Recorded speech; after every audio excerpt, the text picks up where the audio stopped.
Okay. Good morning. So good morning, Jonathan, and welcome to this interview on selling art online. I'm really excited and looking forward to your answers.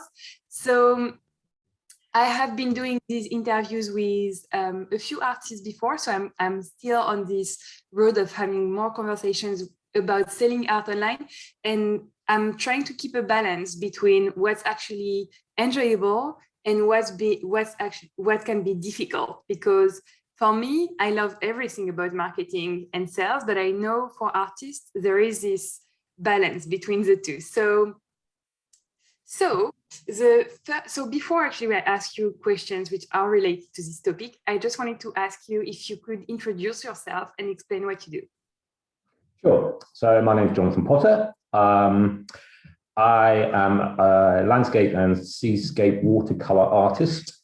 I come from a commercial creative background. I graduated in '86 after doing a 4-year illustration course in London.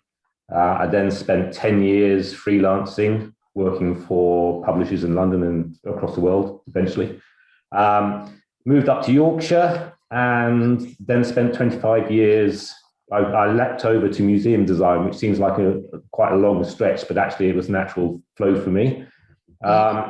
So I did that up to about 2018, 2019, and then through being exhausted by it, because it's really hard work, I've sort of gone back to my beginnings, if you like, and gone back to painting. I always did painting watercolors, but it was a lot of sort of airbrushing stuff back in the 80s. But now it's just obviously with paintbrushes and much more sort of fine art oriented. So that's really where I am now. I still do the odd bit of design work, and I've got other fingers in other pies on the commercial side, but my art practice is watercolor, fine art, seascapes mainly, and landscape. So yes, there is a variety of different types of landscapes, which I really love in your practice. And so when did you get back actually to your fine arts practice? When? Yes. Well, I'm trying to think.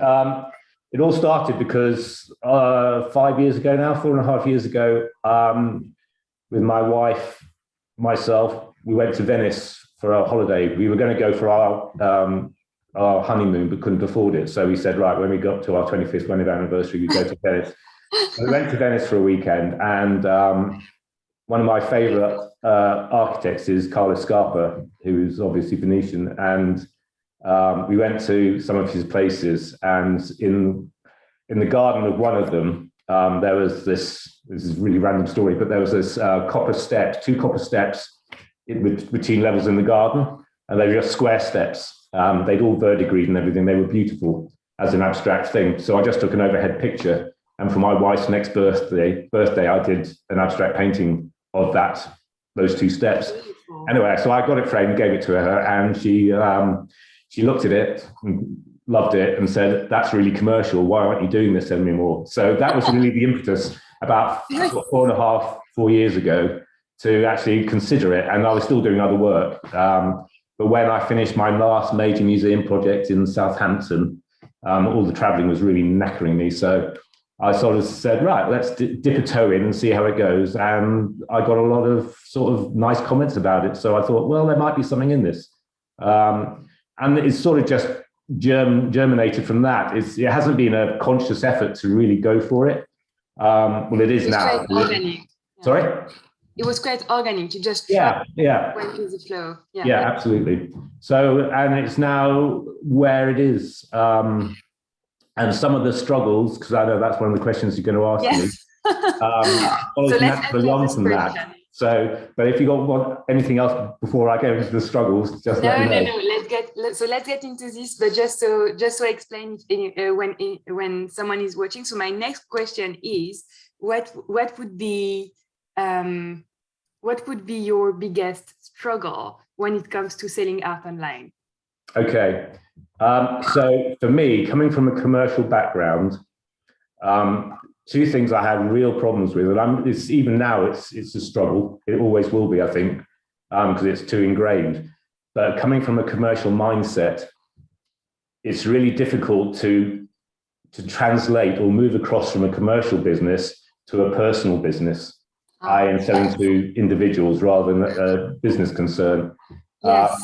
Knowing how to pitch it has been a real difficulty because, I had some very long-standing relationships with publishers down in London. And I knew the art editors who I work with really well and got to know them.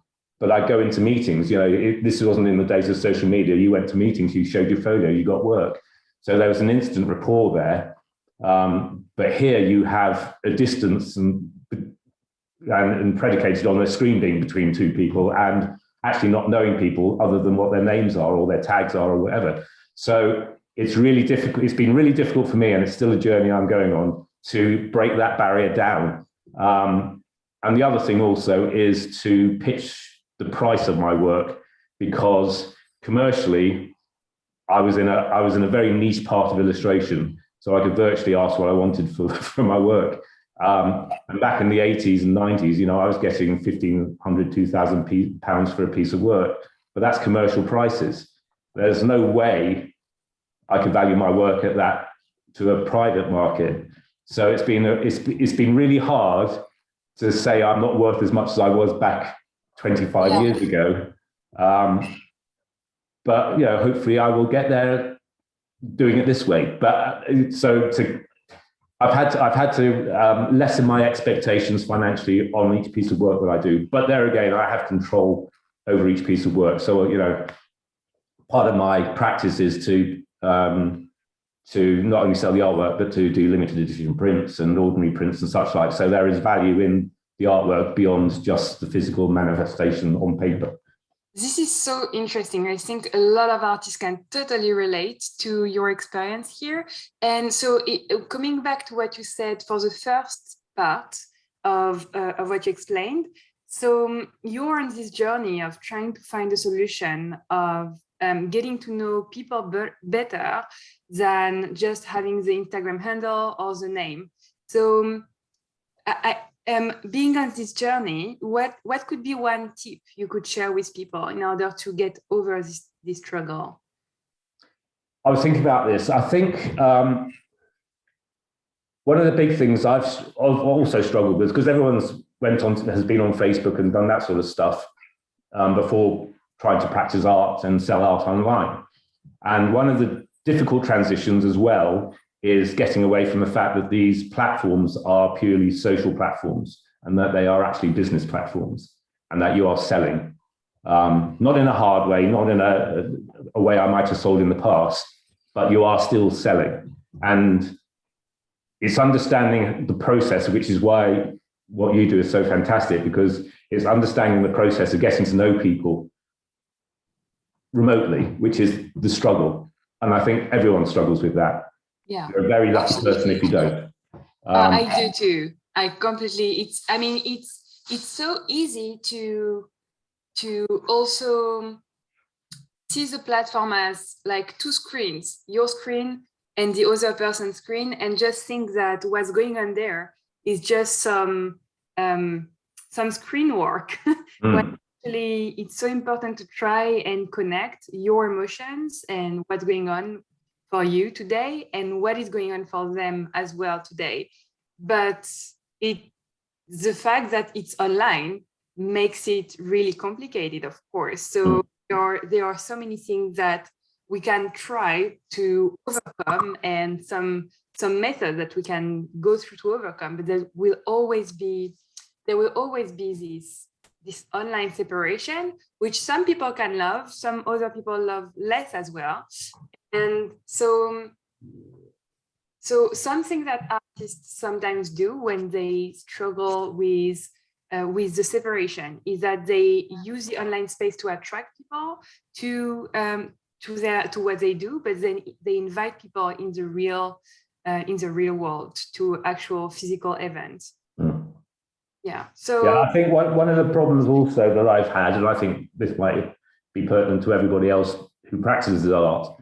I look at posts and I look at people's work online with a different mindset to people who follow me. I'm looking at for inspiration, for pieces of work that I like, but I have pretty much no intention of buying anything. It's just there for me to get ideas and get inspired or whatever. So it's really difficult to take that mindset that I've got and say people following me don't have the same mindset. That they are ordinary people doing other jobs, doing that. So what is trying to discover what their mindset is.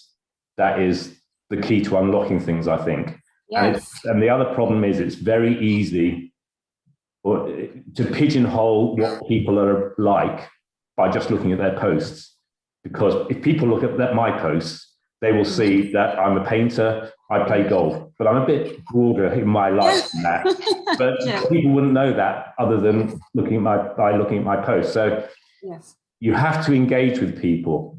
And I think if I've learned this recently, actually, if someone is following you a lot and not following you a lot, if someone is liking your posts a lot, they are the people you need to engage with because they have invested in liking your stuff, be what it is. And that's where a conversation starts.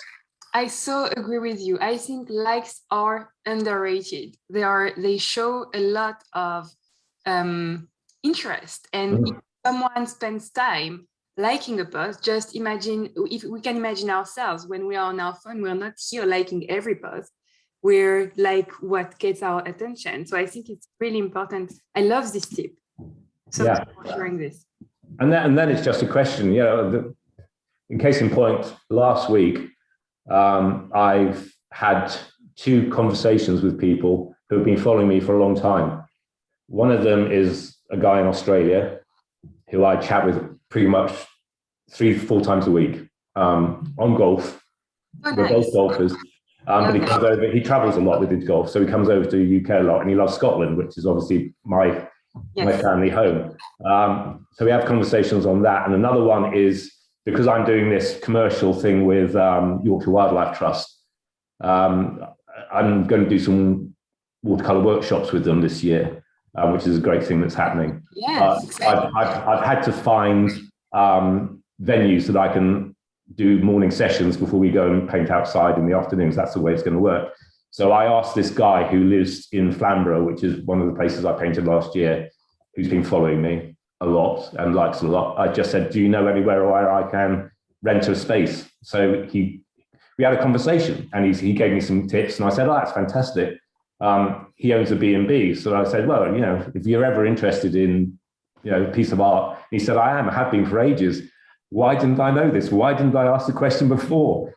Because I thought he was just a bed and breakfast owner. I had this mindset that I was trying to sell to a little business and this. He's not, he's an individual. And he likes my work. And yet you just have to get under the skin of people and just scratch away your preconceptions. So interesting. Like sometimes we create stories. About people, and actually people are just here because they're interested. And it's just like when I hear artists say, well, this person has answered, it's not the right time for them to buy. Does that mean they will never buy? They're just not interested. But maybe that just means it's not the right time. Keep going. It just needs a little germ of a way in, just to start that conversation, and then you're away. Exactly. I love this. Thank you so much. There's so much value here that you're sharing. I have so many questions coming up, but I'm going on my next big question, which is actually what is the thing you enjoy the most when it comes to selling art? Actually making those contacts and building relationships. One of the things I've also thought, which is totally erroneous now because it's happened, is that you're never going to sell more than one piece of work to one person. I have now a couple of collectors who buy my work, which is great. And go on, sorry. I'm not sure I understand. Do you mean you thought you never sold more than one piece to or is it actually the truth that you're having? What is happening? No, I thought people would only buy one piece of work. Okay. And this is artwork rather than prints and stuff. Right. But it's not true. I have a couple of people who have bought more than one pieces. So that blows that idea out the window, out of the water. Because what you create, and you said this before, what you create has value and meaning to people. And it doesn't mean that if you're only going to create one piece of work that a person will like, it's a matter of, if you have 3 or 4 pieces that they like, then they might buy all 4. Why not? It's how you sell it, how you make that a wish of theirs, that they have more than one piece of work of yours. So that's been really interesting. Sorry, I got a bit waylaid. Go back to your question. So my question is, what you enjoy the most about selling? Oh yeah. You were saying that you enjoy the most creating relationships, and actually, I think the example that you're giving now is that it shows that the relationships you are building, they are not short terms; they are actually really long terms, and that it's not a one-time investment in this relationship. It's really long term. That's absolutely right. It doesn't end with the selling of a piece of work. People, and truth be it, the people who are my collectors, they are still liking my posts, are still engaging with me, we still chat, and if another piece of work comes up that they like, I'm sure we will have that conversation. Whether they want to or not is beside the point, And it's not like you need to spread the artwork. We're here to sell art. So you can't be prissy about it and say, right, you've had my piece of art now, you're not allowed to have any more. I want to spread my love. If they want another piece of work, let them have another piece of work. Let them have another piece of work. I love that. I think that should be a nice slogan. So I had something I wanted to ask. Right, that went out of the window. So I really love this. That's really inspiring, and that's you've been sharing so much value in just 20 minutes here. So I'm really grateful, and I think if an artist is watching this, it's like a whole lesson of sales and marketing and relationships, and that's basically a lot of what they will need to know. So a lot of based on your experience as well. So I really, really love this. And so thank you so much for sharing this. I think I have like tons of questions coming up in my brain, but I'm going to let everyone digest information. But if they have actually any questions, or if they want to know more about your wildlife, is it the National Trust? The Yorkshire Wildlife Trust. Right. Okay. Sorry. So if they want to learn more about this collaboration, where can we learn more about you? Where can we find you? Well, social media is, Instagram is by_Jonathan. That's my tag on that. You can get me on my website, which is byjonothan.co.uk. And Jonathan is spelled JONOTHAN with spelling. So that's a website. I'm on Facebook by Jonathan. So you can get through. I'm in loads of groups. That's something else we haven't done on Facebook, but I sell a lot through Facebook, through groups on Facebook. What kind of groups? Sorry? What kind of groups? Area groups, because of so I'm members of Yorkshire Coastal Group and places like East Newt Group up in Scotland. And some art groups, and I'm in water. In fact, I sold 2 watercolors prints to Watercolor Art UK last week, just because of the conversation. So this is going back to don't be fooled by your preconceptions. Just go there. But the one thing about Facebook, just for one thing, a lot of Facebook groups are non-commercial. They say this isn't a selling platform, which is fine. You can post your work there. You just can't sell it. But if people start a conversation or comment with you, that is beyond the remit of the rules. So you can then start selling as soon as people start relating to you beyond the post. So don't be put off by any group that says this is non-commercial. Join it if it's appropriate and work the system. This is like music to my ears. So I love that. You're very smart. So I love learning all of your techniques. And I would love to learn more about all of this. So that's, I would definitely encourage everyone who has been watching this to go and follow you. And before we end this interview, I just want to thank you so much for giving so much value and for your time. And Pleasure. So much. Good to see you again. Yes, good to see you again. Catch up soon. Thank you, everyone.